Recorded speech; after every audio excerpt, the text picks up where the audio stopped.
prediksi dari UFC Fight Night Alex Grasso versus Valentina Shevchenko 2, gue lupa, Women's Flyweight Champion. Ini juga disebut Noche UFC, dan lo kalau tahu Noche itu bahasa Meksiko, jadi itu artinya Night, UFC Fight Night. UFC Fight Night 27 yang kalau dilihat sebenarnya lucu juga sih kalau menurut gue, karena UFC Fight Night itu biasanya kan coming fighter atau ranking satu atau ranking apa number one contender biasanya gitu. Sementara UFC Fight Night sekarang ini Alex Grasso sama Valentina Shevchenko gitu. Sebenarnya pernah kejadian sih, udah beberapa tahun lalu yang championship di UFC Fight Night, tapi udah dalam mungkin semasa pandemi udah jarang gitu ya Fight Night. Biasanya kan pay per view terus yang di Cain Velasquez sama JDS, ingat gua itu ada yang nggak tahu yang satu apa yang kedua itu di TV juga Fight Night, jadi nggak pay per view. Tapi sisanya kalau orang udah sampai selevel kayak Diaz, Conor McGregor, uh, Dustin Poirier sama Justin Gaethje aja kemarin kan bukan championship level kan, BMF kan bukan UFC championship kayak gini. Anyway, gue mau bahas soal sebenarnya dari fight cardnya juga ada 5 tambah 6, dan ini sebenarnya menjawab dari Dana White karena di awal tahun itu ada 3 championship dari Meksiko. Yair Rodriguez, featherweight apa namanya, interim featherweight champion, kalah sama Alexander Volkanovski. Brandon Moreno dari Meksiko juga UFC flyweight champion, kalah sama Antonio Pantoja. Dan yang terakhir ini Alex Grasso dari Meksiko. Kebetulan dari Meksiko jarang ya. Cain Velasquez gue juga belum lihat siapa championship dari Meksiko. Cuman kalau keturunan Latin kayak Cain Velasquez juga keturunan Meksiko, cuma dia kan Amerika sebenarnya. Brandon Moreno itu Amerika juga ya. Keturunan Meksiko ya. Anyway, itu dia namanya tanya karena ada 3 championship di 3 champion di UFC saat itu di awal tahun, apa mereka kepikiran buat buka lagi di Meksiko, karena di Meksiko kan agak susah. Dan katanya waktu itu bukan JDS, Verdum lawan Cain Velasquez, dan Cain Velasquez kalah karena airnya tuh lebih tipis, lebih panas, jadi dia kurang persiapan ke Meksiko. Terus gue nggak tahu histori UFC sama Meksiko gimana, tapi beberapa kali pernah kan di Meksiko juga UFC cukup. Meksiko pernah beberapa kali, 2, 3, berarti semua orang know Sanchez, Ferguson, RDA, banyak sering banget di Meksiko. Cuman beberapa tahun ini jarang UFC ngadain di Meksiko.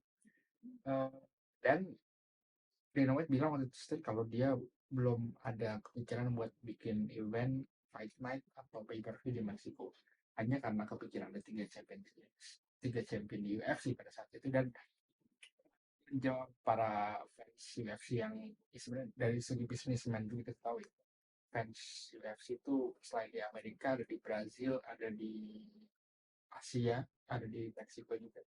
Dan akhirnya dia buat UFC Noche ini di Las Vegas, T-Mobile Arena seperti biasa, tapi bukan pay per view karena pay per view mungkin jadi plot ya dari awal sampai akhir.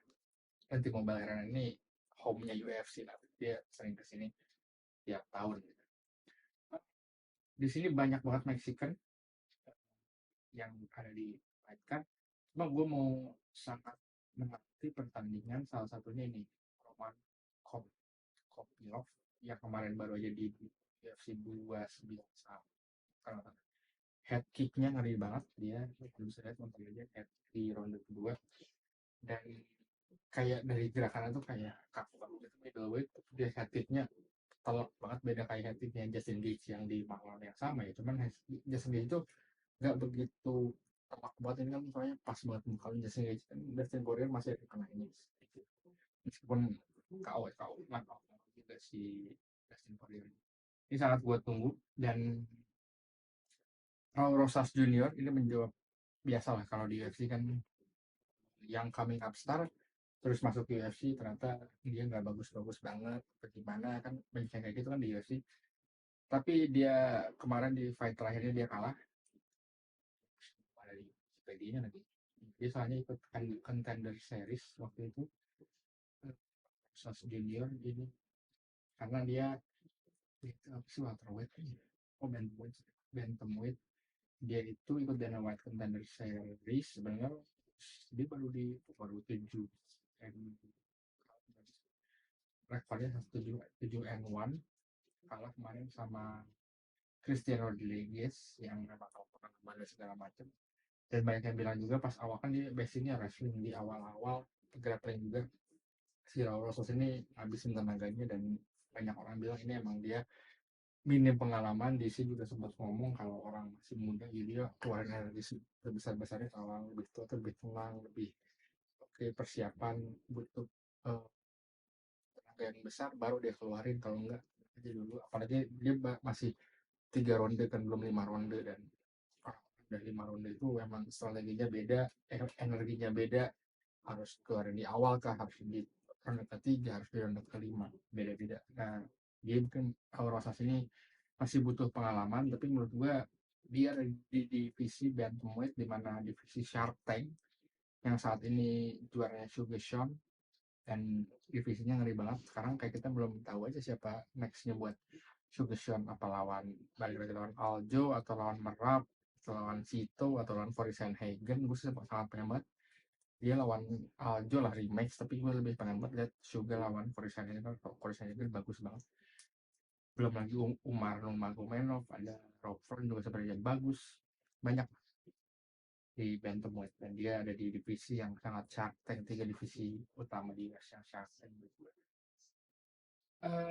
Main eventnya Kevin Holland lawan JDM, ini sangat gue tunggu karena ini kasus JDM tuh mirip kayak Raul Rosas juga ya. Raul Rosas yang JDM ini umurnya baru 27, 96. Dia sekarang di nomor 14 di welterweight ranking, baru aja masuk ranking kalau nggak salah kemarin. Gue pernah nonton dia live di Singapura tahun lalu, banyak di Singapura, dan dia emang bagus banget sih. Dalam medalena ini kan orang Australia. Gue sangat sayang banget dia kenapa nggak main di kemarin ya di US Sydney. Karena dia salah satu hometown hero juga.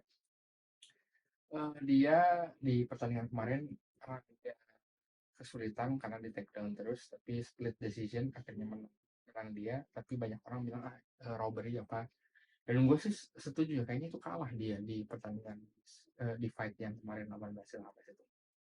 Harusnya emang pas gue nonton dia banyak di take down, tapi take downnya juga nggak begitu, lebih banyak kontrol, nggak begitu damage. Tapi gue aneh kenapa dikasih ke dia gitu kemenangan layaknya kayak di Paddy Pimblett gitu, sama si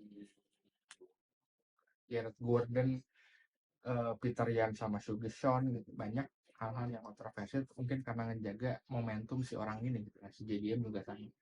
Lawan dia Kevin Holland yang gue sangat, sebenarnya dia aktif fighter, aktif banget. Dia itu tahun kemarin dalam setahun, sekarang September dia udah 4 fight, gila nggak? Udah 4 September lalu dia lawan Hamzat. Tadinya tuh dia mau lawan Li Liang apa ya, apa lawan Lirot kalau salah. Lawan Hamzat, udah itu di akhir tahun dia lawan Wonder Boy, terus di April di UFC 828 itu di Santiago Ponzinibbio itu, terus terakhir dia lawan Michael Chiesa dan menang dia. Jadi 5 pertandingan, 5 fight terakhir, 2 menang 2 kalah. Si Kevin Holland ini menurut gue ada unik orangnya. Lu bisa lihat video gue, ada beberapa fighter yang mengamankan posisinya, dia menang-menang kalah-kalah, menang-menang kalah-kalah, layaknya itu banyak lah yang menang 2 kali, kalah 2 kali, menang 2 kali, kalah. Dia menjaga posisinya jadi UFC. Tapi kalau Dan Hooker ini, kalau sudah jadi Dan Hooker, Kevin Holland ini, dia kalau ngelawan orang ranking fighter malah, dan dia usia cukup muda, malah kalah. Waktu dia lawan Derek Brunson kalah, lawan Martin Vettori kalah, terus Alex Oliveira yang notabene bukan ranking fighter, dia bilang sih dia kalau dia nggak begitu pengen dapat UFC champion ya.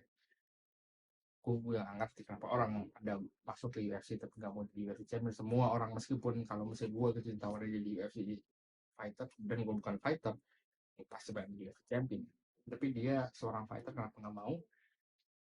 Eh, terus beberapa fight dia lawan Khamzat sih memang menurut gue on another level ya si Khamzat si Maif ini. Tapi lawan Stephen Thompson Wonderboy, menurut gue dia punya peluang dan banyak banget dikritik Joe Rogan, salah satunya kenapa lu malah stand up gitu lawan. Ada momen-momen di mana Wonderboy jatuh dan dia bisa grappling, dia black belt kan jitsunya. Sementara Wonderboy kekuatannya di standing, kenapa dia tetap main standing gitu. Dan dia katanya punya perjanjian sama Wonderboy, fightnya harus standing, salah satu strategi yang aneh. Dan dia kayaknya nggak mau masuk ranking aja gitu. Dan pas kemarin dia menang lawan Michael Chiesa masuk ranking, jadi gue udah seneng banget nih si Kevin Holland akhirnya masuk ranking juga.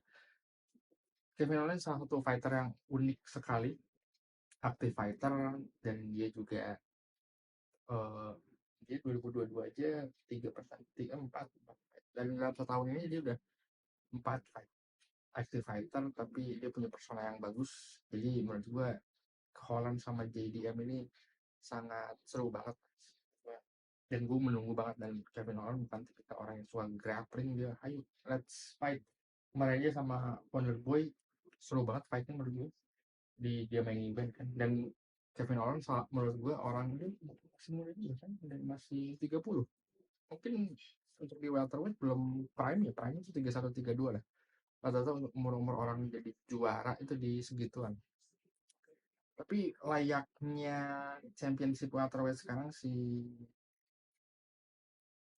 Leon Edwards, dia nggak, karakternya nggak sekuat si Kevin Holland. Menurut gue Kevin Holland karakternya sangat kuat, dan kalau aja dia serius buat, bukan serius dari fightnya, dia serius untuk UFC welterweight, kayaknya gue bisa sih. Ya semenjak Sean Strickland jadi champion, apa sih yang nggak bisa gitu. Bukan diskreditnya Sean Strickland. Dan main eventnya Alex Grasso sama Valentina Shevchenko, ini gue nonton, gue inget banget. Kalau nggak salah ini pertandingan pertamanya tuh di sebelum John Jones waktu itu. Ini sebenarnya dikritik banyak orang. Valentina Shevchenko ini kan udah berapa kali? 11 dia jadi, kalau nggak salah si Shevchenko ini, oh 7 deh, sorry, 7 title defense. Yang ke-8 kalah sama Alex Grasso. Dia bisa dibilang one of the greatest women's division juga. Ronda, Amanda Nunes, dan dia. Tapi menurut gue masih Amanda Nunes ya, karena dia kalah 2 kali sama Amanda Nunes. Dan ya, si Valentina Shevchenko ini salah satu one of the greatest. Tapi kemarin, dan sebenarnya sih udah kelihatan ya, semua orang punya masanya. Si Shevchenko ini umurnya berapa sih? Udah 35, udah bukan prime-nya. Gue sih sangat berharap Alex Grasso, karena sebenarnya gue sih ada berharap Shevchenko tuh lawan Erin Blanchfield kemarin tuh. Cuman Erin Blanchfield ditahan-tahan terus, dan akhirnya Talia Santos gue nonton di UFC di Singapura. It's okay, tapi Erin Blanchfield tetap menang. Saya berharap Erin Blanchfield lawan Valentina Shevchenko ya. Tapi kalaupun lawan si Alex Grasso ini oke. Alex Grasso umurnya baru 30 tahun. Dan gue sangat, jadi kondisi si Women's Division ini menurut gue si Valentina Shevchenko kan fight-fightnya biasa-biasa aja, nggak begitu. Jadi nggak bisa, salah satu ini dia kenapa dia ditaruh di main event tapi bukan UFC pay per view, karena dia nggak bisa sell fight juga, nggak layaknya Amanda Nunes fightnya juga katakan bosan. Dan dia di waktu lawan Talia Santos di Singapura, untuk gua rasa dia kayaknya kalah emang. Kalau buat kayaknya dia banyak didominasi, banyak di take down sama si Talia Santos. Cuman kenapa dia menang, gua nggak tahu sih. Dan terbukti di pertandingan, apa, di fight lawan Alex Grasso ini dia kalah. Dan emang sih di fight itu kelihatan Valentina Shevchenko dominasi Alex Grasso banget. Tapi dia salah move, nggak salah sebenarnya, nggak keberuntungan juga, ada kesempatan dia udah training banget, mau spin elbow atau apa, cuma di grab, rear naked choke, tap, ya udah kalah. Dan kita tahu ya, UFC fighter mirip kalian Elwer udah jadi champion pasti mentalitasnya beda, skillnya beda, dan gue sih milih Alex Grasso untuk menang.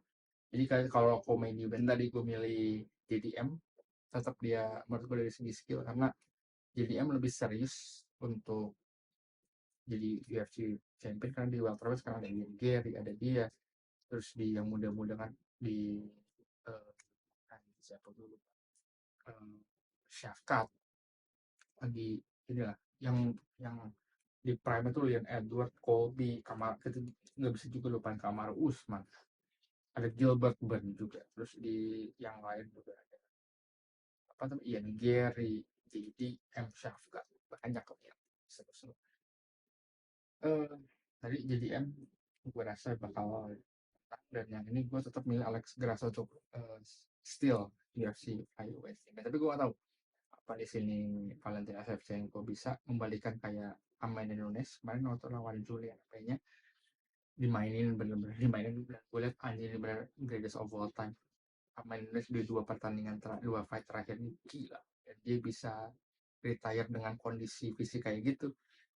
Nggak banyak orang di UFC yang fighter di level Amanda Nunes yang kayaknya gue masih bisa deh, kayaknya gue masih bisa deh dengan dia mendominasi dua orang Julian apa yang ada siapa untuk main terakhir fight. Gue nggak tahu siapa Valentina Shevchenko kayak gimana, tapi jujur menurut gue dia udah out of prime, kelihatan banget pas di Talia Santos dan dia kalah sama Alex Grasso, kayaknya emang ini dia udah out of prime. Dan Alex Grasso kita lihat besok gimana. Itu aja dari gue, sampai ketemu di bicara berikutnya.